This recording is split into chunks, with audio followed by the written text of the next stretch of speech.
rising exponentially when you do that because, again, a brand new system, we didn't have time to train faculty during the summer because most of them were gone. And so naturally, they're going to have a lot more questions. Even though, in reality, Sakai works functionally the same as Blackboard or eCollege or Angel or Desire to Learn or any other system, even Moodle that you might suggest, it looks different. Things are in different places, and sometimes they're called different names than what the faculty member was used to. So that user-level support naturally rises. We didn't have time in only 8 weeks to test all the courses in the transition, and so there were bugs that were discovered in terms of how they transitioned from Blackboard to Sakai. And a lot of that was just our guessing, you know, what was the purpose of the content, where should it go. The next one is APIs and bug fixes must occur during the term. You know, if you have a choice, you know, I would recommend that you do this kind of a switch over when you have a lot of time between terms, and you can test some of those, because then you have to make really critical decisions. Is this particular bug so annoying that it's worth me putting on the patch, even though that may create other bugs? Or is it something that I can live with until we're between terms so that we can go ahead and do the patch then? And this is true of all software. It's not just Sakai. One of the biggest things that bothered me was that I didn't have time to develop self-support services like I would normally like to do, things like FAQs and tutorials and processes for development and those kinds of things in our transition. So we were developing those, you know, during that first term. And then the last one had to do with course pack vendors.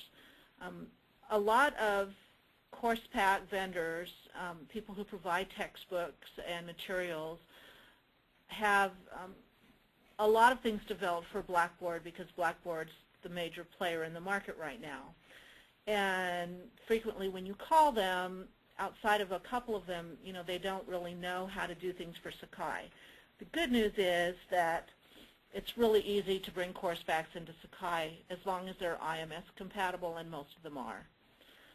And you just have to be able to explain that to them, and then they will usually get them to you. But again, it helps if you can do that before you have to go live. So what are the advantages? And I would say that all of these advantages are good, whether you do it in 2 or 3 months like we did, or you do it over 6 months. It's a huge advantage to only have to support one system. I've been at institutions that have taken a year to do a pilot, and then they run systems side by side for 2 years, just because they don't really want to force anyone to go off. They're kind of hoping that they'll all eventually switch.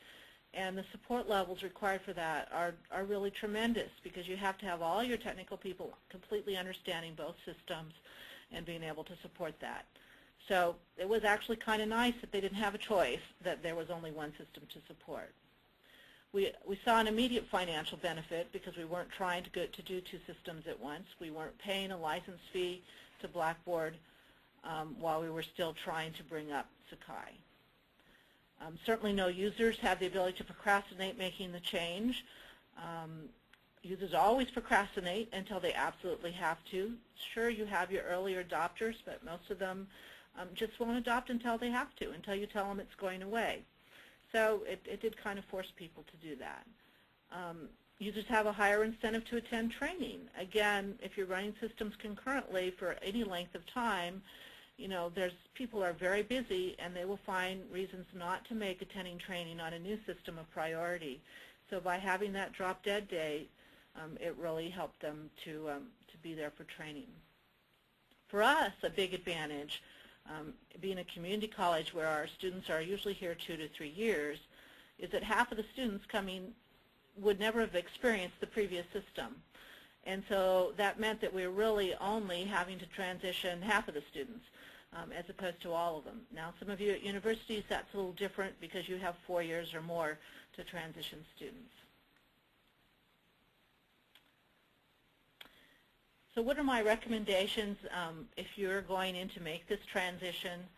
Whatever your time frame is, I think the #1 recommendation, and not enough people do this, is to seek out mentors in the Sakai community and put them on speed dial on your phone. There are lots and lots of people in the Sakai community who are very willing to help, willing to answer your questions at all different levels, from CIOs to instructional designers.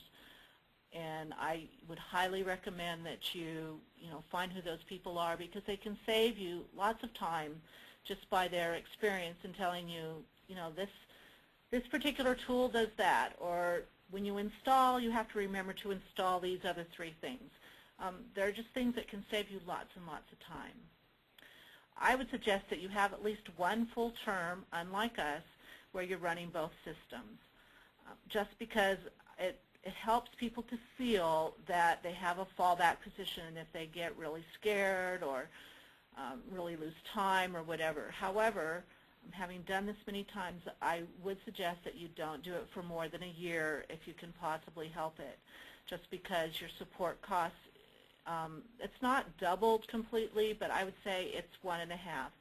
And most of us just don't have budgets or time or people to do that. If you are, doing kind of a initial implementation group and then planning to expand, I would suggest that you start with as large of an initial implementation as you can possibly get in that very first group. I would really market it. And the reason for that is because when you start with small volunteers, you tend to get the early adopters who are already pretty good with technology, who make it look easy, and you don't find out what your true support costs and needs are going to be. Whereas if you really get a large cross-section, and I would even go so far as to go out and pick people who you know are going to have trouble with it, and help them, that you'll get a much better idea. And with that large group, give them as much support as possible. And this will serve 2 purposes. One, it'll give you a great idea of how you really need to support it and how you might want to shift your resources. But secondly, it will also give you a great cross-section of people to carry the message forward for you and to be able to do some of your PR in terms of bringing other people into the system. All along the way, I suggest that you get feedback from both faculty and students as to how it's working, and I can't emphasize enough the "and" students part. What I have found consistently is that students adapt more quickly because students don't have to create courses in it. They have a different experience oftentimes than faculty do, and it can help to balance the needs and help you to share the data with both groups to get the uptake a little faster. Another little hint is to make all of the tools available for the selection from the beginning, even if you might stealth some of them or hide them. Because I've done this many times, I had my favorite tools and others that I wasn't so keen on, but I quickly found out that even though I wasn't keen on them, that some of my faculty could really use them. Just much easier to just make them all available. And then make sure that your training includes, well, what is the difference between this type of a discussion board and that kind of a discussion board, so that they can make those critical decisions. If possible, identify all the add-on systems up front and start them with the initial implementation. We use things like Turnitin for plagiarism checking. We use an online tutoring service. We use EasyProxy with our library. It's really good if you have all those identified up front and ready to go, so that people feel that they have all those support resources that they've always had. I already talked about user training. The next one has to do with a newsletter. It's really helpful if you can have someone take the time to put out a regular newsletter, whether it's weekly, monthly, you decide. I would do it at least once a month, that just highlights what's going on, what are faculty doing, praise them for the work that they've done, and giving some technical tips each time based on what your type of support calls are. It'll save you a lot of headaches, and it'll also make people feel good about what's going forward. And then regularly highlight improvement, fixes, and new opportunities so that people feel that things are being changed based on their input. As I said, the Sakai community as a whole changes really well, I think, in comparison particularly to vendor applications. Usually if you're experiencing a problem with something, let's say you don't like something that's happening in the gradebook, chances are that someone else didn't either, and there's a college out